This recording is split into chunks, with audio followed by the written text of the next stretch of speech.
There is so much to see in southern Alberta. It really is a haven for those who love to do road trips.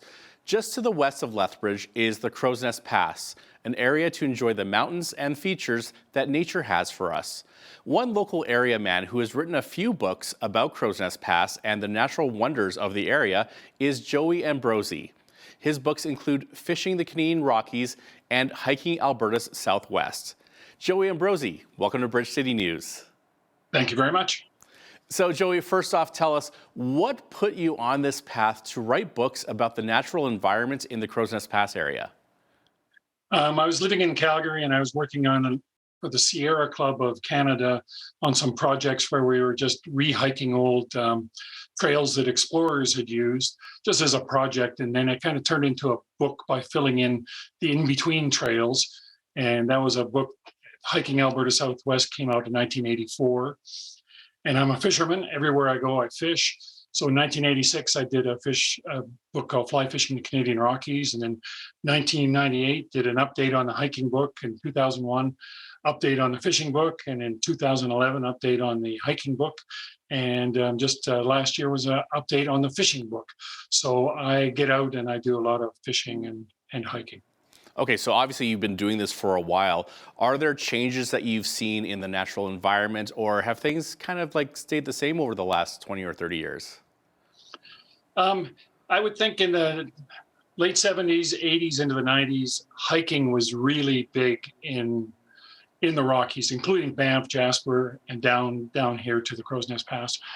And then it sort of died out. It didn't die out completely, but it sort of went into a little bit of a decline, but it's back on again. And I think COVID was one of the big reasons.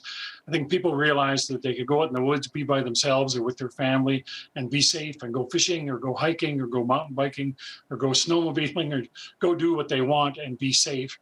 And then I think in that way, a lot of people, Crowsnest Pass especially, was new to them. So they came out here and they found one or two trails they liked, and they realized, wow, there's still another 40 or 50 trails that I haven't hiked yet, so they come out here regularly. Do you feel in a way that the pandemic also attracted new people to the area? Because like we were always told to socially distance ourselves. So I mean, like, what better way to social distance than go hiking in the pass? Yeah, part of it was people weren't supposed to go into British Columbia, and of course from there they go down to Montana. Crowsnest Pass has always been a thoroughfare. People drive by on the highway and very few people stop. But when the restrictions were in, you still could go to BC, but it had to be for a specific reason. So a lot of people came down from Edmonton, Calgary, Lethbridge, wherever. They came down to Crowsnest Pass. They looked at our COVID numbers, which were very good, and they realized they could do hiking or fishing or whatever they wanted to do. Plus, they could come up to the Frank Slide Interpretive Center, which was still open. And we had some restrictions on how many people in at a time and stuff. Then I think they came down here and they realized, wow, there's a lot more down there than I ever realized in terms of history, in terms of natural environment. There's all kinds of things. So I think people are coming back over the last few summers. And there are a lot of Albertans that enjoy the public land use zones north and south of Crowsnest Pass. So without giving away your favorite secret spots, are there some places that maybe aren't well known yet, but yet they're wonderful places to visit? Yeah, when you write a fishing book or a hiking book, you give away all your secrets. You don't say that is the secret lake, but it's in there. So there's nothing that was kept out of any hiking book or any fishing book. So they're all in there. You just have to figure that out for yourself. But there is many, many wonderful fishing and hiking locations, all the way from Waterton up through Crowsnest, even over into British Columbia, into Fernie and that area, and then northwards up towards Chain Lakes and places like that. And I hear that there are caves that can be explored just south of Coleman. So tell us about those experiences and how far deep into these caves can you get? To get into the main caves, you don't want to go in there unless you actually know what you're doing. So I'm not going to say where those ones are. You can go to the environment department and you can talk about, some of them are locked. Some of these are the longest caves in Canada, Wow. Gargantua Cave and Yorkshire Pot, and they go several kilometers underground. But there's been Wow. over the last 20 years, that people have gone in without the right equipment, and well, obviously it's a cave, and there's drop-offs, and there's been rescues that have had to be undertaken in those caves. So it's not either for the faint of heart or for people with no experience. So we don't really advertise exactly where the caves are. The people who are in that, it's called spelunking, people are in that, like doing that, know where the caves are and they know how to get into them. So if you want to explore the caves and you're a novice, you may want to hire a tour guide for those? It's not even tour guide. You probably have to find somebody in the caving community who would be interested in taking you in on that. Now, your first book, Fishing the Canadian Rockies, has been a popular one. What really caused you to want to put pen to paper about fishing in Alberta's mountains? It's actually, it covers a lot of area. It goes from the American border to the north end of Jasper on both the BC and Alberta side. So it's about 1,100 lakes and rivers. I've been to almost 1,000 of them, I think, over the years. It started that when I was a child. I grew up in Invermere, British Columbia, and we fished every weekend with my mom and dad when I was a kid.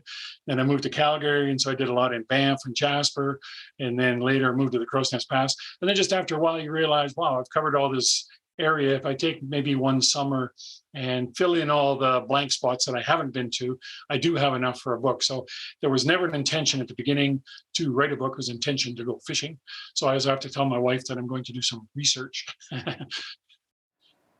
So now, it has been said that the rivers and creeks of the eastern slopes of southern Alberta have some world-class fly fishing opportunities. Are there still creeks or rivers that stand out to you as excellent spots to go fly fishing or even regular cast fishing? Yeah, both. I'm a fly fisherman myself.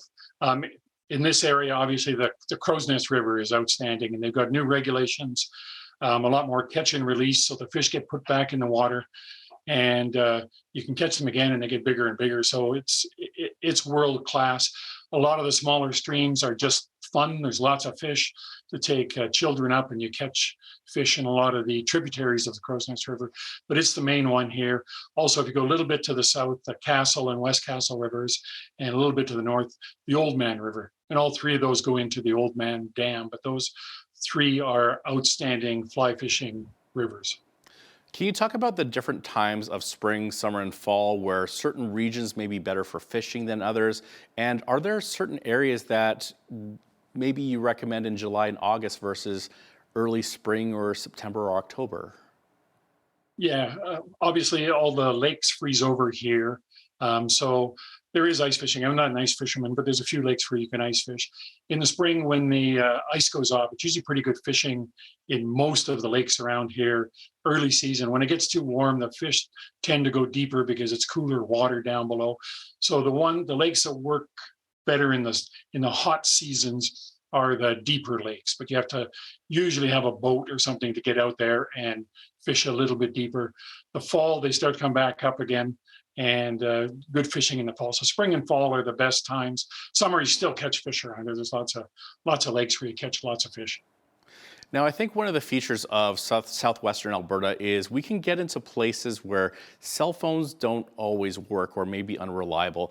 And that may be part of the attraction of spending time in the wildlands of our province. But what are some of the safety things that hikers and adventurers or explorers should keep in mind when they're out in the backcountry or the public land use zones? Sure. One thing in the Crowsnest Pass is there is a lot of old discontinued roads. So a lot of times you're hiking on roads and it's fairly easy to follow. If you get off the roads, usually there's not much of a trail. If you're down in Waterton National Park, they have very good trails with trailheads and tells you how far you're going and how long it's going to take to get there and that kind of thing. In this area, the main things probably you have to watch out for is sort of the natural hazards in terms of crossing large rivers. When there's high water, you better know what you're doing. You should be able to read a map because your GPS system probably won't work out where you are. The other thing, obviously, is bears. Bears, should be a lot of respect for bears, grizzly and black bear. I've seen hundreds of bears in my time, black and grizzly. I And never cougars had too? a, pardon? And cougars too? I have seen cougars, but not in the backcountry. I've seen them driving out to go to a hike. Cougars are very nocturnal and quite difficult to see in the backcountry. Bears a little more, but the further you get away from human activity, the more they act like they're supposed to, and they run away when they see you. If they're in towns and around garbage and that's their food source, they're very protective of that. So the good thing is experience. You can't always get the experience right away. So there's a lot of really good books on bear behavior and what to do. Bear spray, which has come along in the last 20 years, is a good thing to have. The thing to remember with bear spray, I learned at a course, it's good from about 2 to 5 feet away. So it's a last resort.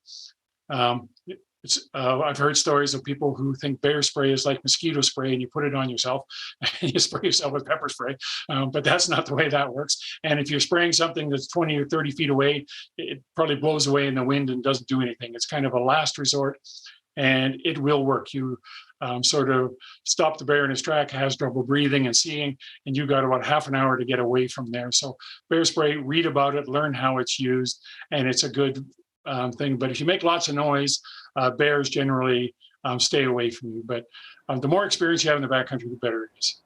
Now, your second book is on hiking Alberta's Southwest. What caused you to want to put that collection of hikes together? Again, that was through the Sierra Club. We went to all the historic trails that the Palliser expedition had been over and all the early explorers. And I recall going to seniors' homes and doing slideshows to show them this and show them maps. And then we thought, maybe we should put that into a book. And so from hiking Alberta Southwest, the more recent version, which is still about 10 years old, is called the Southern Rockies Trail Guide, and hoping to do a revision perhaps next summer. Now, there's definitely some interesting areas and things to see in Southwest Alberta. There's Drywood Falls, which is a great spot, and there's also the wreck of the RCAF plane. Is there a hike or maybe a couple of hikes that really stand out in your mind as to not to be missed? Yeah, the one to the plane, the 1946, we called it the plane crash, and it was outside Crowsnest Pass. If you have horses or you have a quad, you can basically get right up to the plane crash. But most people hike in, and that's about a 5 to 6 kilometer hike on an old road, and it goes up, and you can see the remains of the plane actually on the ground, which is kind of neat. And there's a memorial right there at the site.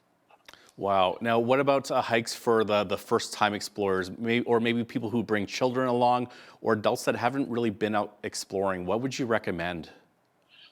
The simplest ones in the Crowsnest Pass. If you come up to the Frank Slide Interpretive Center, we have a 1.5 kilometer hike that goes through the rocks, starting from the parking lot, goes through, comes to the other end of the parking lot. It's a wonderful hike.